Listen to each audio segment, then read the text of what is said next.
Hey guys, welcome to 3 and Out. You can check out the podcast below in the description. And here's what I need you to do. Make sure you subscribe to the Volumes YouTube channel to stay up to date to everything we're doing here on 3 and Out and the Volume. Okay, let's dive in to the seismic trade that happened on Wednesday morning, Wednesday afternoon, Wednesday at lunchtime, depending on where you live. For me, it happened about 9:30 on Wednesday. The Kansas City Chiefs traded one of the greatest players in franchise history, and to me, him and Davante are the two best wide receivers in the league, ironically also got traded, to the Miami Dolphins. Let's start with the Chiefs angle. And I think this parallels the Packers. When you pay your quarterback $45, $50 million a year, you have to make tough decisions. And in a salary cap league with a hard cap, historically, you've seen a lot of difficult decisions get made. Now, I wouldn't want to be in the business of trading Davante, of trading Tyreek Hill.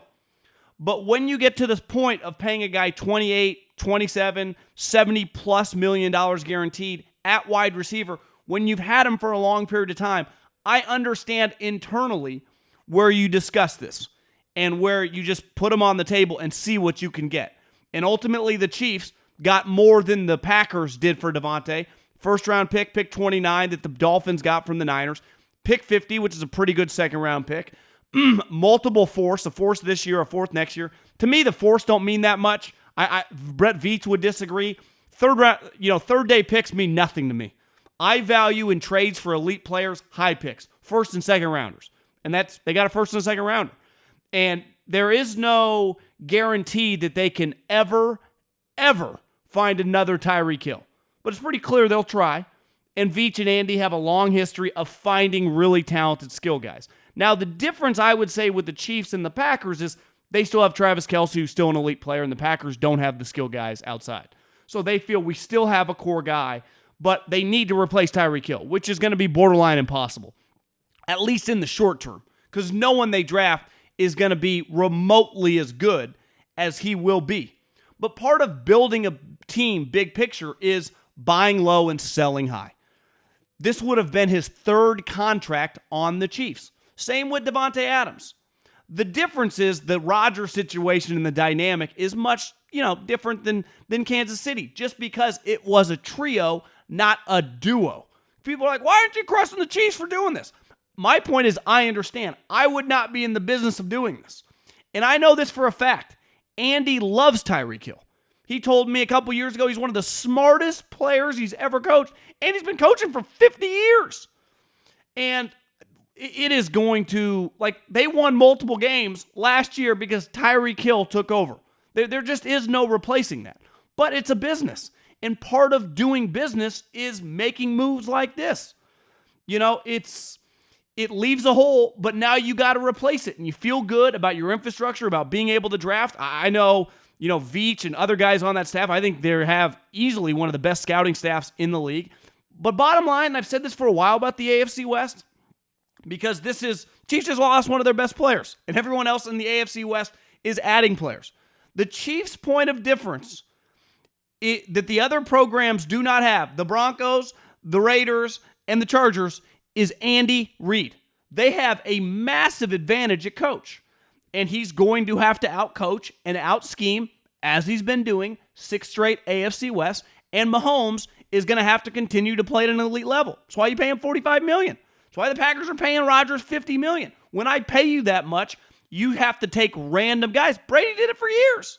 Gronk, let's face it, in some of those Super Bowl years, was not 80, 90 catch Gronkowski. He looked like Barry Bonds. He had metal all over his body. So there's a ton of pressure on Mahomes. There already was. A ton of pressure on Rodgers. Already was. This is a long history of the league of doing business like this. Also now it gives them wiggle room. But again, back to what I originally said, there's just a lot of pressure of now you got a lot more wiggle room, but now nailing those picks again. It is difficult.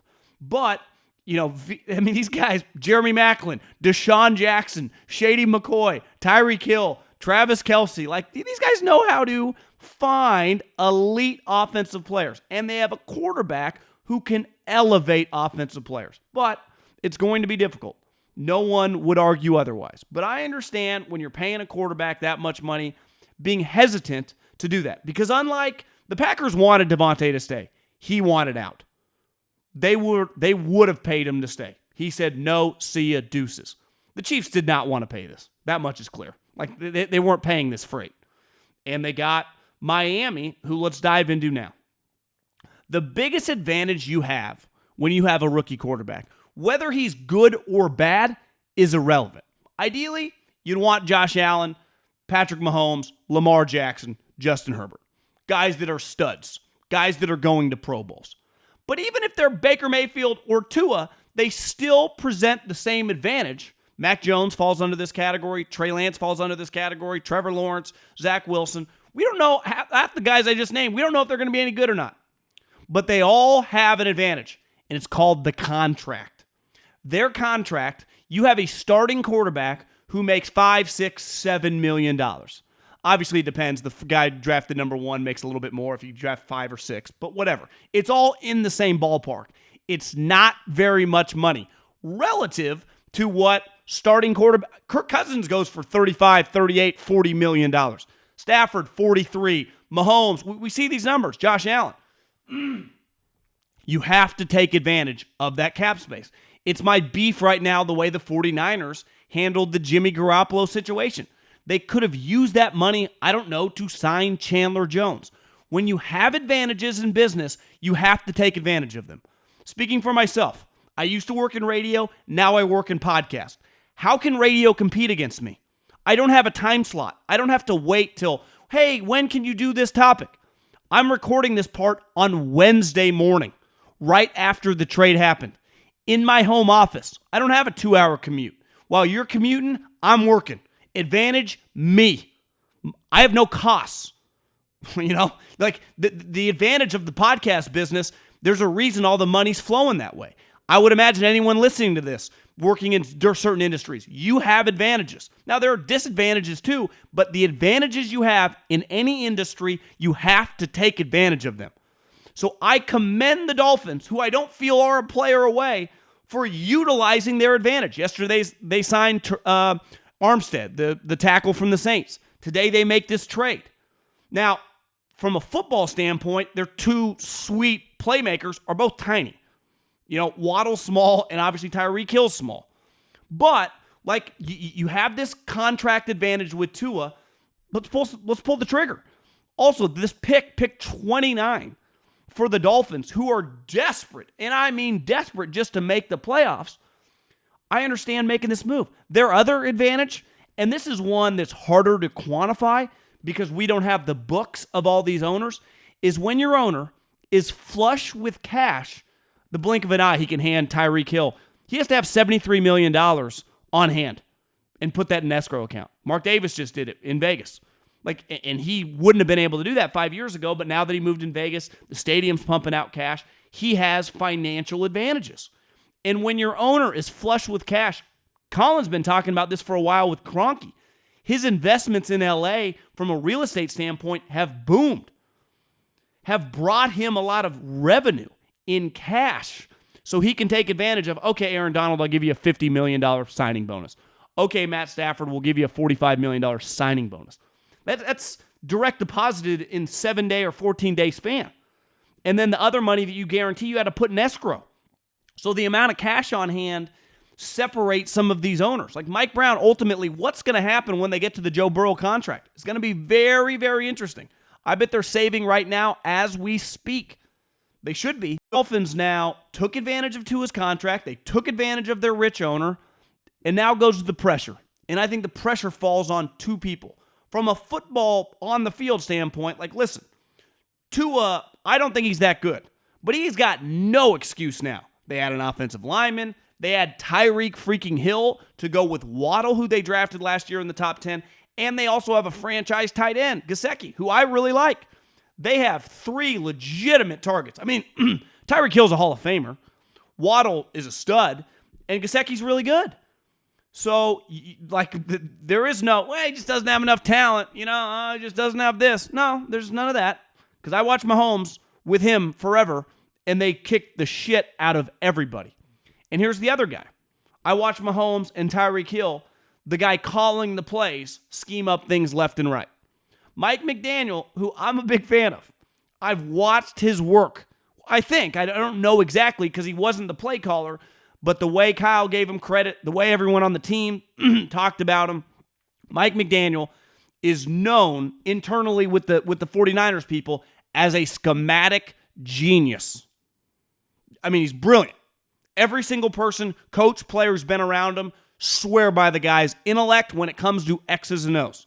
Well, now we get to see it. And there is, for a first-time head coach, kind of like the Josh McDaniels, when you make an acquisition like this, your clock starts a little faster. When you just break the thing down at the studs and just start, you get a slow landing. You really don't start feeling pressure till year 3. You make a move like this, you start spending this money. I think Tua is going to have more pressure under him than McDaniel, but ultimately McDaniel, utilizing these playmakers in a division that, let's face it, we'll get to the Patriots here in a second, the Bills are stacked.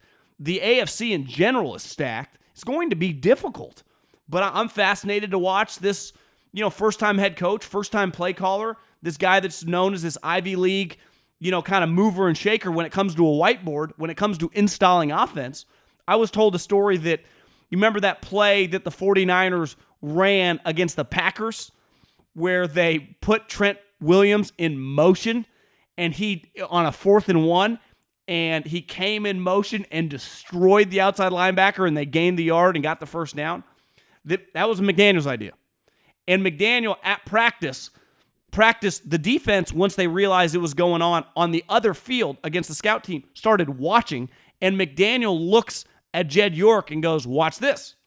And then the play happens. and then obviously then it happened in the game, even though Kyle went back to it and it failed later. But that's a whole other point. I'm fascinated to watch this work. But I give them credit for taking big swings. You got to take big swings when you have a first-round quarterback. And that's how you find out if he's good, and it's also how you stack your roster. Are they all going to work? No. But if you take enough big hacks, eventually you're going to connect, and you might not even hit it out of the park. You're going to hit it in a gap and maybe get a double. And the more doubles you hit, the more likely, you're going to have a good team, right? You can't be afraid to strike out. And I think there are a lot of teams that kind of pitter-patter around aggressive wins in this league. So I understand where the Chiefs are coming from. I commend the Dolphins for doing this. Do I think it's going to work? I don't know. I don't really trust Tua. And I don't, I've just never seen, being a head coach is a lot different than being a play caller. We've seen a lot of great play callers, and again, he's never been a play caller, but you know what I mean, get in the situation where they're leading the group and it not go as well. And I also think this now puts a lot of pressure, or at least more pressure, on Bill Belichick. Because Bill Belichick, it looks like, is going to be the offensive coordinator. Well, they've lost J.C. Jackson, who I understood why they lost him. His production is elite. I don't know if he's necessarily an elite player. He got paid elite money. I get it. But the Patriots did lose him, and they've always struggled against the Dolphins for whatever reason. And now you add a player like this. And don't forget, the Dolphins beat the Patriots week 1 in 2021.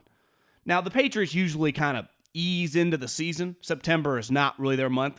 They kick the shit out of people in November and December. That's when they kind of put it into overdrive. But Bill Belichick's the greatest coach of all time. If he's going to be their offensive coordinator, it's going to be less time spent on defense.